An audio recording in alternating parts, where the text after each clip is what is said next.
پہلا. دوسرا طریقہ نیچرل میتھڈ، قدرتی طریقے. اب قدرتی طریقوں کے اندر 3 طریقے یاد رکھیے. یہ بالکل نیچرل ہے، کچھ نہیں کرنا ہوتا ہے اس کے لیے آپ کو. پہلا میتھڈ ہے ردم میتھڈ، میں اس کی تفصیلات آگے دوں گا. دوسرا ہے کوئٹس انٹرپٹس، عزل والا میتھڈ جو میں نے اس سے پہلے رکھا تھا. اور تیسرا طریقہ ہے، معاف کرنا اس میں 2 ہی طریقے ہیں، ایک ردم اور دوسرا کوئٹس انٹرپٹس عزل والا. پہلا طریقہ کیا ہے جو ردم میتھڈ ہے؟ یہ طریقہ یہ ہے کہ عورت کے ان ایام میں اس سے آپ دور رہے جو ایام سب سے زیادہ امکان ہے کہ ان ایام میں ہم بستری کرنے سے اولاد پیدا ہو سکتی ہے، جس کو کہتے ہیں انسیف پیریڈ. اب یہ پیریڈ کب ہوتا ہے وہ بھی بتا دیتا ہوں میں، یا میں الٹا کرتا ہوں، پہلے آپ کو سیف پیریڈ کیا ہے بتا دیتا ہوں تو انسیف آپ سمجھ جائیے کیا ہے.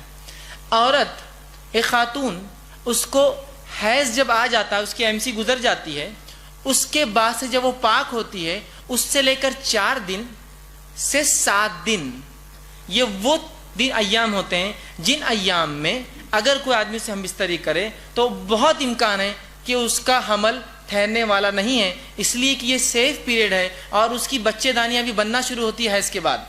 تو ان ایام میں اگر کوئی ہم بستری کرے تو ضروری نہیں ہے لیکن ہائی پاسبلٹیز ہے کہ اولاد پیدا نہیں ہوں گی، اس کو بولتے ہیں سیف پیریڈ. اور اسی طرح عورت کے حیض آنے سے پھر 7 سے 4 دن، 7 سے آخر دن تک وہ ایام ہوتے ہیں جن ایام میں ہم بستری کرنے سے یہ بھی سیف پیریڈ ہوتا ہے، اس کو وجود میں حمل ٹھہرنے والا نہیں ہے پھر. اور اس کے علاوہ یہ 7 دن یا 4 دن سے لے کر 5، 6، 7 یا 5 سے لے کر یا 6 سے لے کر یا 7 سے لے کر جو ایام ہوتے ہیں جو بالخصوص 10 دن ہوتے ہیں، اس کے MC کے بعد سے 10 مطلب یہ ایام چھوڑ کے 10 دن یہ ہائیسٹ پاسبلٹیز ڈیز ہوتے ہیں جب ہم بستری کرنے سے حمل وجود میں آ سکتا ہے. اس کو بولتے ہیں انسیف پیریڈ. اور بالخصوص 13واں دن حیض کے بعد اور 14واں دن سب سے ہائیسٹ پاسبلٹیز ہوتی ہے کہ اگر ہم بستری کریں گے تو حمل وجود میں آ جائیں گا. تو اس لیے بہت سے لوگ جن کو اولاد نہیں ہوتی، ڈاکٹرز کہتے ہیں کہ یہ 14واں دن، 13، 12، 13، 14 اور 15 دن میں ان سے ہم بستری کرو، ہو سکتا ہے وجود میں آ جائے. اور اگر کسی کو احتیاط کرنا ہے تو یہ سیف پیریڈ اس کے لیے ہے جو حیض کے پہلے 4-5 دن اور حیض کے فوراً بعد 4-5 دن ہوتا ہے. یاد رکھیے اس میں بھی یہ سیف پیریڈ ہوتا ہے اور امکانات ہیں، یقینی بات نہیں. یاد رکھیے اس لیے کہ حدیث میں الفاظ ہے جس کو پیدا ہونا ہے وہ پیدا ہو کر رہیں گا، حتیٰ کہ اگر پتھر پہ بھی منی کسی گر جائے، اللہ کو اگر اولاد کو وجود بنائے تو لا لیں گا. مطلب یہ کہ جس کو لکھ دیا اللہ نے وہ تو پیدا ہونے والا ہے. طریقہ اختیار کرو تم احتیاطاً، لیکن وجود میں آنا ہے تو آنے والا ہے. ٹھیک، تو پہلا طریقہ ہوا ردم میتھڈ جو نیچرل ہے. آپ کو لیکن کیلکولیشن کرنا ہوگا کیا ایام چل رہے ہیں، کب کیا ہوا، یہ ایک ہے، لیکن کوئی گارنٹی نہیں. یاد رکھیں تو آپ بولیں گے فیض بھائی کے درس میں سنے اور پھنس گئے آ کر. ٹھیک ہے، میں گارنٹی نہیں لے رہا ہوں، میں بتا رہا ہوں کہ کیا احتیاط کی جا سکتی ہے بھائی، ورنہ میرے پہ وہ کر دیں گے یہ تھا وہ فیض بھائی. ہوں گا نا 4-5 سال بعد آپ ملیں گے تو بولیں گے یہ تھا وہ جو آپ نے بولے اور میں پھنس گیا. ٹھیک ہے، میں آپ کو ترکیب بتا رہا ہوں، میں ذمہ نہیں لے رہا ہوں، میں پہلے واضح کر رہا ہوں، ورنہ آپ میرے پیچھے پڑ جائیں گے اس کے بعد.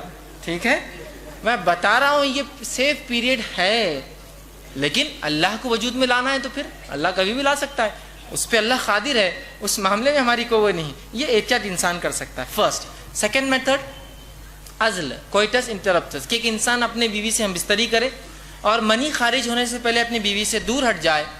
اس معاملے میں بھی یاد رکھیے بہت امکانات ہے کہ اولاد وجود میں نہیں آئیں گی، اور اس کے پرسنٹیج کے حساب سے 76% امکانات ہے کہ اولاد وجود میں نہیں آئیں گی، صرف 24% امکانات ہے وجود میں آئیں گی. بلکہ مطلب اگر 100 عورتوں کے ساتھ مطلب ایک 100 جوڑے اس طرح سے کرے تو صرف 24 کو اولاد ہوں گی، 76 بچ جائیں گے. سمجھ رہے آپ؟ لیکن یہ بھی کوئی پرماننٹ حل نہیں. یاد رکھیے اس لیے کہ بہت سی بار انسان اپنے اوپر کنٹرول نہیں رکھ پاتا اور معاملہ یہ ہو جاتا ہے کہ اولاد وجود میں آ سکتی. ٹھیک ہے، لیکن یہ بھی ایک طریقہ ہو سکتا ہے. شریعت کے اندر اس طریقے کی کوئٹس انٹرپٹس عزل کی اجازت تو ہے لیکن پسندیدہ نہیں. یاد رکھیے پسندیدہ نہیں، یہ کوئی چوائس اصلا نہیں کہا کہ کرو، لیکن اجازت تو ہے، آپ کر سکتے ہیں چاہے تو.